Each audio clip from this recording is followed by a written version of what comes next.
మండలాలు ఉన్నాయో మొత్తం నియోజకవర్గంలో అందరి రైతులకు ఉచితంగా సోలార్ విద్యుత్ పంపు సెట్లు ఇచ్చి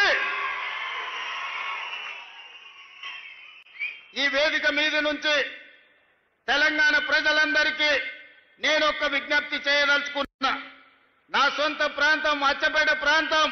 ఈనాడు ఏ రైతు కూడా విద్యుత్ వినియోగాన్ని చేసే మోటార్లు కాదు, రాబోయే 100 రోజుల్లో ప్రతి రైతుకు సోలార్ విద్యుత్ మోటార్ను అందించి సోలార్ విద్యుత్ ఉత్పత్తి మోటార్లకే కాదు, రేపు భవిష్యత్తులో అదనంగా సోలార్ విద్యుత్తును ఉత్పత్తి చేసి ప్రభుత్వానికి అమ్మే విధంగా ఆ ఆడబిడ్డలకు 3,000, 4,000, 5,000 ప్రతి నెల ఆదాయం వచ్చే విధంగా ఈ రోజు ప్రణాళికలు రచించండి అని చెప్పి మా అధికారులకు చెప్పిన.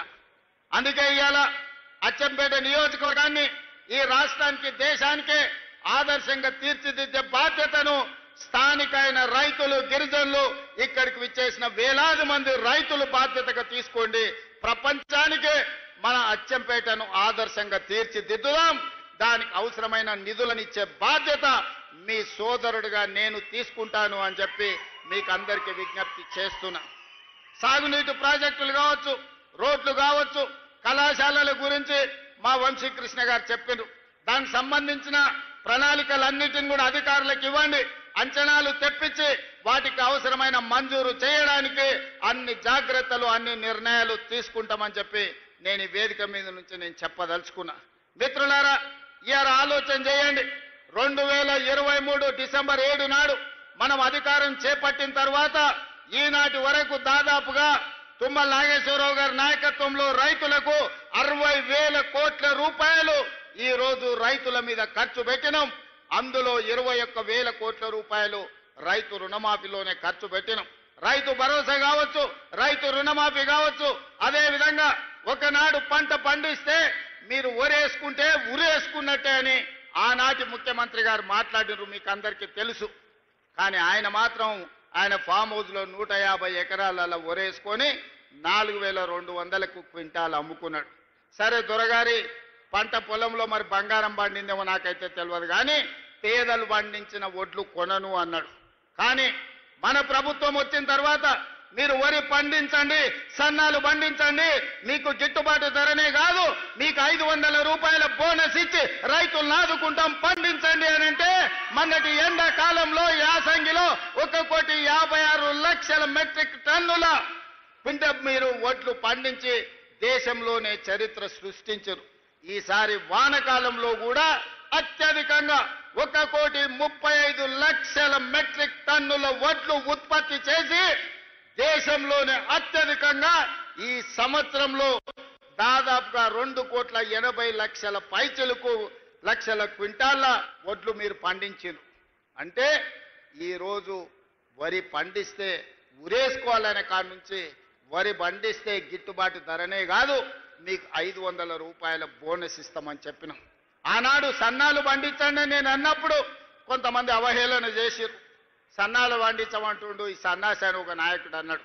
కానీ ఇవాళ మా పేదలు, మా ఆడబిడ్డలు ఇక్కడ ఉన్నారు, అక్కడ పక్కన చాలా మంది మా అక్కలు, మా సోదరిమణులు ఉన్నారు. వాళ్ళని నాకు కొంచెం దూరంగా కూర్చోబెట్టారు. కానీ నేను వాళ్ళందరినీ చూస్తున్నా. మా అక్కలందరూ చేయొద్దండి, అక్క మీకు సన్న బియ్యం వచ్చినాయా రాలేదా? ఇవాళ సన్న బియ్యం ద్వారా మీ పిల్లలకు మంచి అన్నం వండి పెడుతుండ్రా లేదా? మీ ఇంటాయనకు 3 పూటల భోజనం పెడుతుండ్రా లేదా? ఒక్కసారి చెప్పండి. ఇవాళ మా అక్కల ఆడబిడ్డల కళ్ళల్లో సంతోషం చూడండి. ఆయల్లా రేషన్ షాపులో పోతే బియ్యం తెచ్చుకుంటే బర్రెలకు దానా కింద వాడేది, లేకపోతే రేషన్ షాపోడే కిలోకు 10 రూపాయలు మనకిచ్చి వాడే కొనుక్కునేది.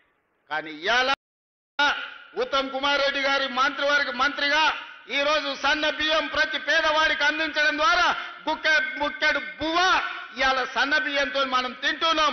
మేమందరం మీకు ఇవ్వడం కాదు, పేదవాళ్ళ ఇళ్లలో నేను, మా ఉప ముఖ్యమంత్రి గారు, మా వ్యవసాయ శాఖ మంత్రి గారు, మా సాగునీటి పారుదల శాఖ మంత్రి గారు, ప్రతి మంత్రి, మా రెవెన్యూ మంత్రి గారి ఇళ్లలో పేదవాళ్ళ ఇంటికి వెళ్ళి వాళ్ళు వండిన సన్న బియ్యమే మేము తినొచ్చిన మాట వాస్తవం కాదా? ఆయల్లో సన్నాలు వండియబట్టి ఈనాడు పేదలకందరికీ ఈరోజు సన్న బియ్యం ఇవ్వడం ద్వారా ఈరోజు రేషన్ బియ్యం మనము ఆత్మ గౌరవాన్ని పెంచే విధంగా అవి వండుకొని తింటున్నాము అని అంటే రైతులు పండించే సన్న బియ్యం మళ్ళీ రైతులకే మీరు వడ్లు పండిస్తే వాటిని బియ్యంగా మార్చి మళ్ళీ పేదలకే సన్న బియ్యం అందిస్తున్నాం. ఈ ప్రభుత్వం మీకు రైతులకు ఉచిత కరెంట్ ఇవ్వడమే కాదు, ప్రతి పేదవాడి ఇంటికి 50 లక్షల పేదలకు 200 యూనిట్లు ఈనాడు ఉచితంగా ఉచిత విద్యుత్ ఇస్తున్న మాట నిజం కాదా? పేదలకందరికీ ఇవాళ 3,10,00,000 మందికి సన్న బియ్యాన్ని రాష్ట్ర ప్రభుత్వం అందిస్తున్న మాట వాస్తవం కాదా? ఇవాళ మా ఆడబిడ్డలు మా అక్కలిడికి వచ్చారు. మా మంత్రి పొన్నం ప్రభాకర్ గారు వేదిక మీద ఉన్నారు. మహాలక్ష్మి